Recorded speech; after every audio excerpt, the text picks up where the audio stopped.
네, 우리 옆에 있는 분들과 함께 주님 이름으로 당신을 사랑합니다. 우리 인사하도록 하겠습니다. 이 세상에는 많은 교회가 있지만 그 교회 각자 하나하나 다 하나님의 부르심이 있다고 생각합니다. 네, 또 이 예수 목자교회에도 하나님의 부르심이 있고 하나님의 공동체입니다. 이 진리가 너희를 자유롭게 한다라고 하는 이 말은 우리 크리스천들에게 정말 중요한 문장입니다. 그렇지 않습니까? 진리를 알지니 진리가 너희를 자유롭게 하리라. 이것은 너무너무 유명한 말이고 우리 너무너무 자주 들은 말입니다. 그래서 이 말을 우리가 정말 더 많이 곱씹어 봐야 될 것 같습니다. 진리를 알지니 진리가 너희를 자유롭게 하리라. 진리를 알면 그 결과물로 그 경험이 내가 무엇을 경험하냐면 내면의 자유함을 경험한다 이 말이죠.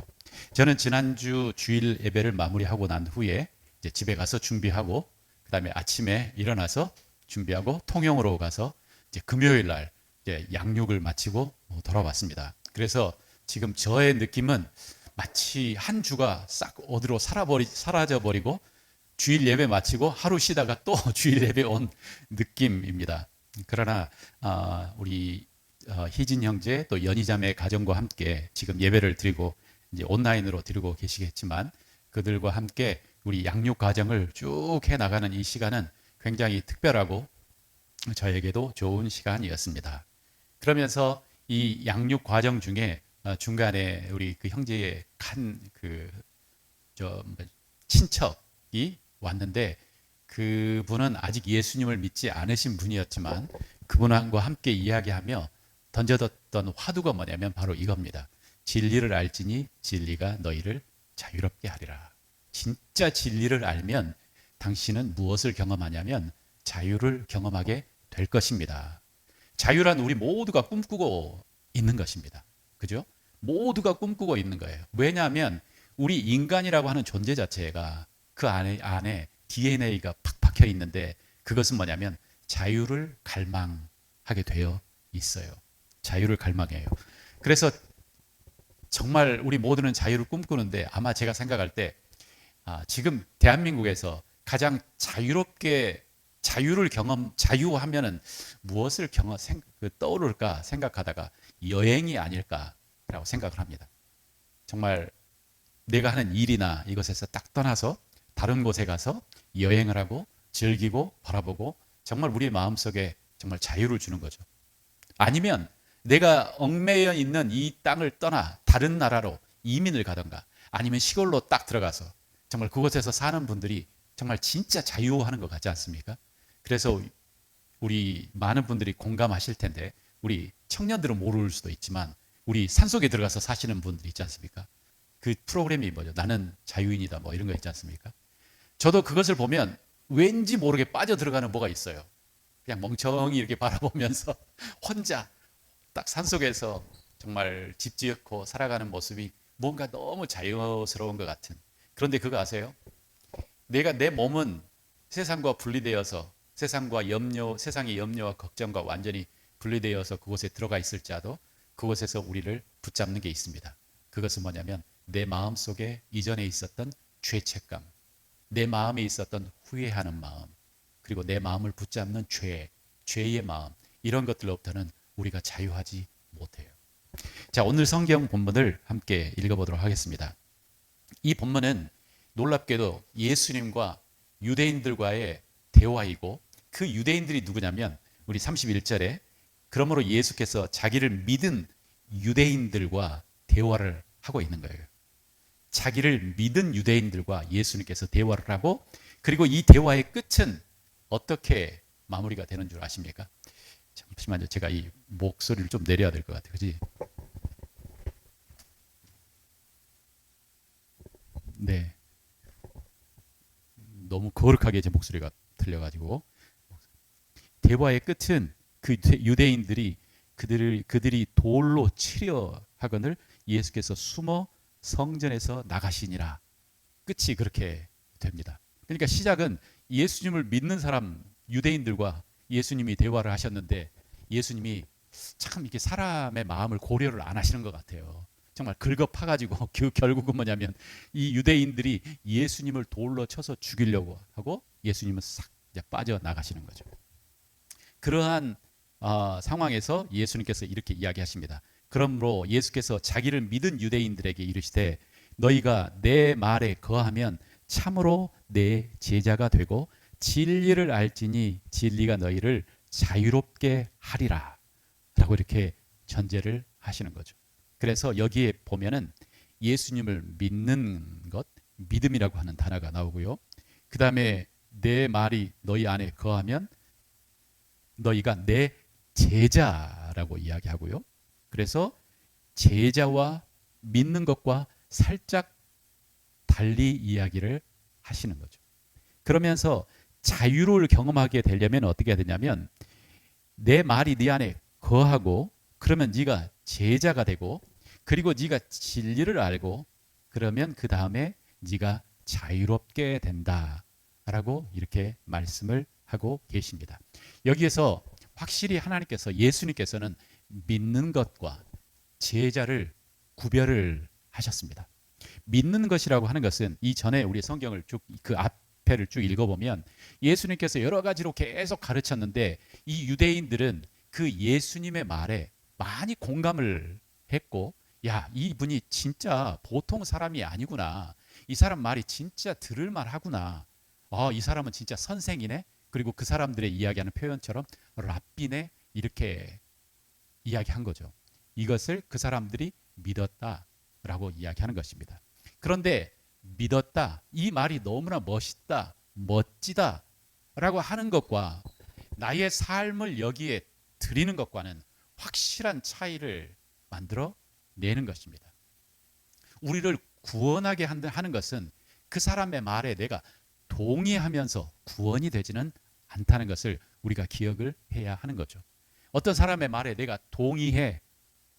여기에는 뭔가가 완전하지 않아요. 동의해. 알겠어. 당신의 말에 내가 호응을 해. 그렇지만 예수님께서 원하시는 것은 뭐냐면 그들이 그 동의에서 멈추지 않고 한 단계 더 나아가 예수님의 제자가 되는 거예요. 이것은 나의 의지를 들여 그분에게 나의 순종을 드리는 것이 바로 믿는 것과 제자와의 차이입니다. 그래서 이 유대인들은 예수님의 말에 동의만을 드렸던 거지 이들이 그들의 예수님의 말에 공감하고 그들의 삶을 드린 데까지는 아직 오지 않았다는 것을 여기에서 이야기하고 있습니다.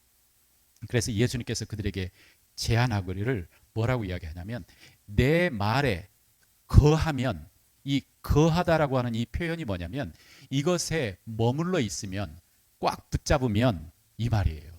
내 말이 네 안에 머물러 있으면 그 결과 너는 참으로 뭐가 되냐면 나의 제자가 되고 그리고 나의 제자가 되면 너는 진리를 알고 그 진리가 너를 자유롭게 할 것이다 라고 이야기하고 있는 거죠. 우리가 그 데이트할 때도 그렇지 않습니까? 내가 어떤 사람과 데이트를 하고 있어요. 정말 그 사람이 너무너무 좋아요. 그래서 이 사람이 정말 사랑스러워요. 내 감정이 막 가요. 이 사람이 하는 말이 동의가 돼요. 그렇지만 이 두 사람을 우리는 부부라고 이야기하지는 않습니다. 이 두 사람은 아무런 법적인 연결고리가 없어요. 그렇지 않습니까? 그런데 이 두 사람이 부부가 되기 위해서는 뭘 해야 되냐면 그 사람들이 자신의 삶을 던져야 돼요. 서로에게. 우리 함께 살기로 우리 결정합시다. 우리 결혼합시다. 라고 할 때에 비로소 두 사람은 부부가 되는 것이고 법적으로 연결이 되는 것이고 그 사람들은 운명의 공동체가 되는 것입니다. 마찬가지로 예수님과 동행하는 것도 마찬가지입니다. 예수님이 정말 위대한 스승이다. 예수님의 말씀이 정말 놀랍다. 정말 예수님은 멋진 분이다. 뭔가 아직 완전하지 않아요.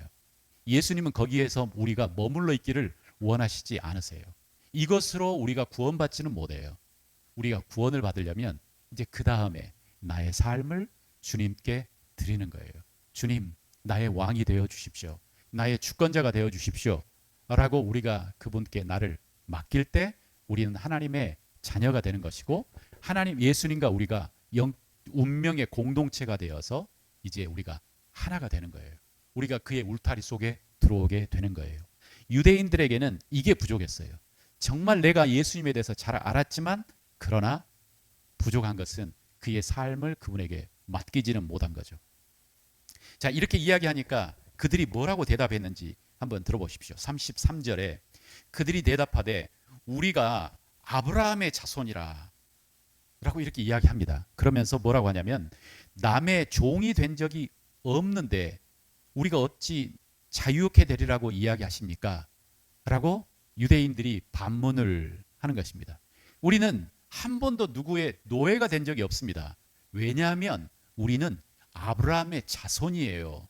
라고 이렇게 대답을 하고 있습니다. 이게 무슨 의미인가? 이게 무슨 의미일까? 이스라엘 사람들은 사실 지금 우리 이 성경의 이 본문의 그 역사적인 배경을 보면 이 말이 너무너무 안 맞아요. 그들은 로마의 압제 아래 살고 있어요. 그래서 그 사람들은 자유롭지 못해요. 로마의 이 압제 아래에서 살고 있는 사람인데 이 사람들이 어떻게 이 말을 했냐면 우리는 아브라함의 자손이기 때문에 우리는 늘 자유합니다.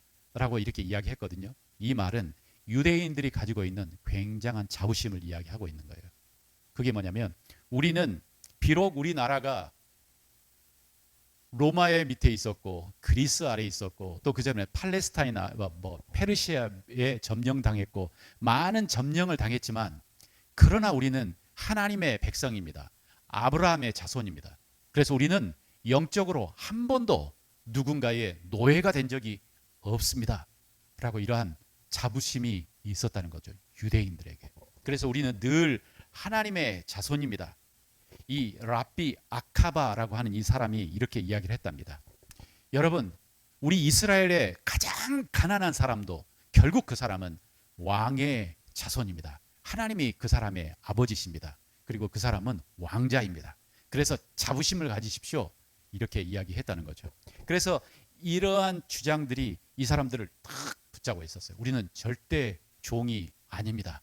우리는 하나님이 선택하신 하나님의 사람입니다. 라고 하는 자부심을 가지고 있었던 거죠.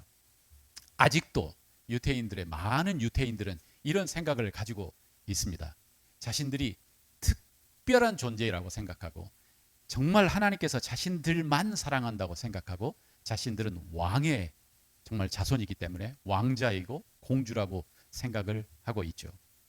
그런데 예수님께서 이것에 대해서 지적을 하십니다. 우리가 다 읽지는 않았지만 뭐라고 하냐면 혈통적으로는 맞는 것 같은데 네가 진짜 아브라함의 자손이라면 그러면 아브라함처럼 행동을 했어야 되는데 너희들은 지금 아브라함처럼 행동을 하지 않아.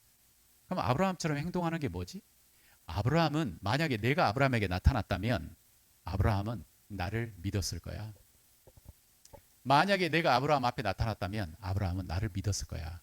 그런데 너희들은 나를 안 믿잖아. 너희들을 안 믿고 너희들은 나를 죽이려고 하잖아. 그 이유는 뭔 줄 아니? 너희들이 아브라함의 자손이 아니고 너희들은 마귀의 자손이야. 라고 예수님께서 진짜 여기서 이야기하셨어요. 그러니까 유대인들이 꼭지가 돌만하겠죠. 그죠? 너희들은 아브라함의 자손이 아니고 너희 진짜 아버지는 마귀야. 라고 이야기해요. 그러니까 이 유대인들이 뭐라고 하냐면 뒤에 읽어보면 8장 44절 이렇게 제가 읽어보겠습니다. 너희는 너희 아비 마귀에서 났으니 너희 아비의 욕심대로 너희도 행하고자 하느니라. 그는 처음부터 살인자요 진리가 그 속에 없으므로 진리에 서지 못하고 거짓을 말할 때마다 제 것으로 말하나니 이는 그가 거짓말장이요 거짓의 아비가 되었습니다. 그러니까 48절에 이렇게 이야기합니다. 유대인들이 대답하여 이르되 우리가 너를 사마리아 사람이라 또는 귀신이 들렸다 하는 말이 옳지 아니하냐 라고 이렇게 예수님을 공격합니다. 그러니까 예수님과 유대인 사이에 처음에는 시작하기를 유대인들이 예수님을 믿었는데 점점 이 대화가 뜨거워지면서 서로 공방을 합니다. 너희들은 아브라함의 자손이 아니야. 너희들의 진짜 아버지는 사단이야. 마귀야. 라고 이렇게 이야기하니까 이 유대인들은 또 이렇게 예수님을 손가락질하면서 내가 보니까 너 사마리아 사람이구나. 이게 무슨 말이냐면 이스라엘 사람들 중에 이스라엘 표현 중에 가장 쓸모없는 그리고 가장 이 저주받은 사람이 누구냐면 사마리아 사람이에요. 내가 보니까 너 사마리아 사람이구나 라고 그 사람들이 이야기하고 너 귀신 들렸구나 라고 하면서 서로 공방을 하고 있는 거죠. 예수님께서 여기서 이야기하시는 네가 자유하지 않다, 너는 압제 아래 있다 라고 하는 그 압제는 무엇이냐면, 물론 이스라엘 사람들도 어느 정도는 알았어요. 우리는 사람의 그 압제, 로마나 그 나라의 압제를 이야기한 게 아니고 우리는 영적으로 자유해 라고 이렇게 표현을 했지만, 예수님께서 그들에게 이야기하시는 그 포인트는 뭐냐면 너희들이 죄의 권세 아래 있다 라고 하는 것을 이야기하고 있는 거예요. 너희들이 죄 아래 있어. 사단이 너의 진짜 주권자야. 사단이, 마귀가 너의 주권자고 너를 붙잡고 있고, 그래서 너는 그 마귀의 권세 아래 있어 라고 예수님은 이야기하고 있습니다. 그래서 우리가 진짜 자유하게 되는 방법은, 예수님께서 말씀하시는 것은 내가 죄에서, 사망의 권세에서, 이 사단의 그 손에서 자유하게 될 때에 비로소 우리는 자유하게 되는 거예요. 내가 아무리 신체적으로 내가 자유하게 되고, 그 다음에 내가 가지고 있는 물질에서도 내가 자유하게 되고, 그 다음에 내가, 우리나라가 해방되어서 자유하게 되는 것은 1차원적인 것이고, 근본적인 자유는 내 영적인 상태로 마귀에서 자유하게 되는 것이 진짜 자유하게 되는 것이다 라고 이야기를 하고 계십니다. 그래서 여기서 진리가 너희를 자유롭게 한다라고 하는 이 안에 진리란 바로 뭐냐면 예수님이셔요. 예수님이 너희를 그 마귀의 그 압제에서 너희를 해방시키시고 자유하게 한다라고 이렇게 약속하고 계시는 것입니다. 제가 우리 이제 통영에 내려가서 그 만났던 그 친구가 어떤 친구냐면, 그의 어머니가 신천지에 아직도 엄청나게 강력한 힘을 가지고 있는 사람이에요. 그리고 그 어머니가 신천지에 들어가서 그의 가족이 전부 신천지 신도가 되었어요. 그리고 그의 아버지도 신천지 신도가 되었고, 그 다음에 그 친구의 여동생. 그런데 유일하게 이 친구만 어머니의 그 강권에 반항을 하고 신천지에 들어가지 않은 거죠. 정말 그래도 이 친구도 그래 대단한 것 같아요. 나는 절대 그곳에 갈 수 없어. 그래 물어봤어요. 왜 너는 그거 안 갔냐? 그 친구가 교회 다니는 것도 아니었어요. 그런데 뭔가 아니었대요. 뭔가 아니어서 자신은 신천지 안 갔대요. 그런데 이제 그 후로 거의 10년, 20년의 시간이 지금 쭉 지나며 아직까지 전쟁이 있는 거죠. 어머니와 이 친구 사이에. 그래서 거의 관계가 그렇게 좋지는 않아요. 그런데 최근 들어 어떤 일이 일어나냐면, 그 어머니가 매우 불안하시대요. 왜냐하면 그 딸인, 신천지를 잘 다녔던 그 딸이 어머니한테 한마디 이렇게 이야기를 했대요. 어머니, 엄마, 근데 있잖아, 나 잘 모르겠어. 이게 진짜인지 잘 모르겠어 라고 이야기를 했대요. 그러니까 그 여자분이 내가 옆에서 보기에, 내가 이야기를 듣기에 굉장히 큰 이 생각에 충격이 온 것 같아요. 내가 진짜로 이게 진짜라고 생각하고 그렇게 살았는데, 나도 그렇고 남편도, 그래서 그 아버지, 너희 아버지는 신천지 가셔서 열심히 공부하시니? 그러니까는 그 친구가, 아니요, 우리 아버지는 신천지 거기 가면 어쩔 수 없이 어머니 때문에 따라가지만 계속 그곳에서 핸드폰 게임만 하고 계셔요. 그러면 네 동생은? 모르겠어요. 그런데 그 동생이 이야기하기를 엄마한테, 엄마 나도 잘 모르겠어. 그러니까 이 여자분에게 충격이 온 거예요. 그러면서 그 이제 연세도 그렇고 여러 가지가 맞물려 가지고 이 여자분이 굉장히 심각한 우울 상태로 빠진 것 같아요. 그러면서 거기서 또 이 한 번 이렇게 생각난 게 뭐냐면, 이게 진짜 진리라면, 내가 그렇게 긴장할 필요가 있을까? 내가 이게 지금 내 손에 들고 있는 게 이게 진짜 토마토예요. 예를 들어서. 그런데 다른 사람이 이것이 다 토마토가 아니라고 그래요. 이것은 다른 사람들이 다 이걸 빨간 무라고 이야기해요. 그런데 나는 이 손에 들려있는 게 토마토예요. 그래가지고 내가 토마토라고 설명을 해도 사람들이 안 믿어요. 그런데 이건 분명하게 토마토예요. 그러면 에이, 당신들이 뭐라고 하든 별로 상관이 없어요. 이렇게 되지 않을까요? 이게 진짜라면.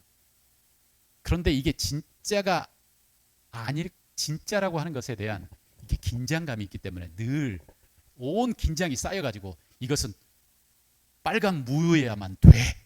토마토가 돼서는 절대 안 돼. 라고 하니까 이게 긴장에 쌓이는 거잖아요. 그러니까 진리를 알게 되면 쓸데없는 긴장과 쓸데없는 싸움을 내려놓게 되지 않을까? 라고 그 친구에게 이야기를 했어요. 진리라고 하면, 이게 진짜 진리라고 하면 네 마음에, 우리의 삶 속에 뭔가 진리이기 때문에 드러나는 결과물이 있을 것이다. 그런데 그 드러나는 결과물 중에 가장 중요한 결과물은 뭐냐면 자유하게 되는 결과물이다. 우리의 마음이 자유하게 되는 결과물이 분명히 나타날 것인데, 만약에 내가 자유하지 못하고 긴장하고 있고 그 다음에 이것을 꽉 붙잡아야만 내가 살 수 있다고 생각한다면 무언가 너는 모르고 있거나 아니면 이게 진리가 아니라고 하는 반증이 아니겠니? 라고 같이 이야기를 했습니다. 예수님의 이 십자가의 이 복음이 진리이기 때문에 우리는 그 결과 우리가 무엇을 누리냐면 하나님께서 주시는 자유함을 누립니다. 십자가의 그 역사로 인해서 우리가 죄와 사망의 권세에서 아버지의 아들의 나라로 옮겼다고 이야기를 하지 않습니까? 그래서 예수님께서 네가 진짜 진리를 알면 네가 자유롭게 된다라고 하는 이 말씀을 우리가 깊이 곱씹어야 하는 거죠.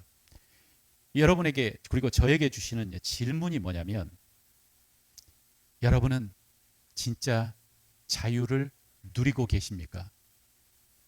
우리는 진짜 이 자유를 누리고 있습니까? 유대인들이 예수님을 믿는 것과 또 예수님께서 이야기하시기를 너희들이 믿는 것이 충분치 않고 나의 제자가 되고 그리고 그 말씀 안에 거하고 있으면 너희들이 자유를 경험하게 될 것이다 라고 하는 이 차이를 이야기하면서 내게 질문하는 것은, 나는 진짜 예수님께서 약속하신 그 자유를 내가 누리고 있나 한번 생각해 보게 되었습니다. 내가 진짜 그 자유를 누리고 있나? 여러분들은 진짜 그 자유를 누리고 있습니까? 예수님께서 그분이 진리라고 인도하시고 네가 나한테 오면 내가 자유를 주겠다라고 하는 이 말에 우리는 동의할 수는 있어요. 그러나 경험하는 것은 살짝 다릅니다. 완전히 다릅니다. 경험을 하려면 그분께 나의 삶을 맡김이 필요합니다. 경험을 하려면 우리가 그분을 더 아는 게 필요합니다. 아무리 내가 크리스찬이 되고 예수님을 믿는 사람이 되었어도 우리가 알지 못하면 우리는 그 자유를 경험하지 못할 수도 있습니다. 이미 내게 주어진 자유지만 이 자유를 우리가 누리지 못할 수 있습니다. 그래서 자유를 경험하려면 우리는 뭘 해야 되냐면 우리를 하나님께, 예수님께 맡겨야 하고 또 그리고 예수님에 대해서 알아야 합니다. 그러면 그 안에 뭐가 있냐면 자유가 있습니다. 자유. 하나님께서 약속하신 자유. 진짜 해방되는 그 자유. 그래서 저에게도 물어봤습니다. 너는 진짜 자유가 있니? 이렇게 성경 공부를 하면서 너는 이게 진짜라고 네 마음속에서 온 마음을 다해서 네가 네 자신 안에서 막 이야기하고 있니? 거기에 감사하게도 제 마음속에 네라고 대답할 수가 있었습니다. 복음 안에는 진짜 자유가 있습니다. 우리가 믿는 이 십자가의 복음이 진짜 우리를 죄에서 해방시키는 복음입니다. 라고 제 안에서 이야기하고 있었습니다. 비록 우리가 이 세상을 살아가면서 아직도 우리는 죄에 빠질 수도 있어요. 아직도 우리는 연약한 부분들이 있어요. 그러나 우리가 다시 기억하면, 우리가 우리의 주인이 누군지 기억하면 우리는 다시 그 자유를 누리고 경험할 수 있게 되는 거예요. 예수님께서 우리에게 던지신 이 말, 우리가 정말 한번 깊이 생각해 봤으면 좋겠습니다. 너희가 내 말에 거하고 거하면 참으로 내 제자가 되고 진리를 알지니 진리가 너희를 자유롭게 하리라. 너희가 내 말에 거하면 참으로 내 제자가 되고 진리를 알지니 진리가 너희를 자유롭게 하리라. 우리의 삶 속에 예수님께서 약속하신 이 진리가 경험되기를 주님의 이름으로 축원합니다. 우리 같이 한번 기도하는 시간을 갖도록 하겠습니다.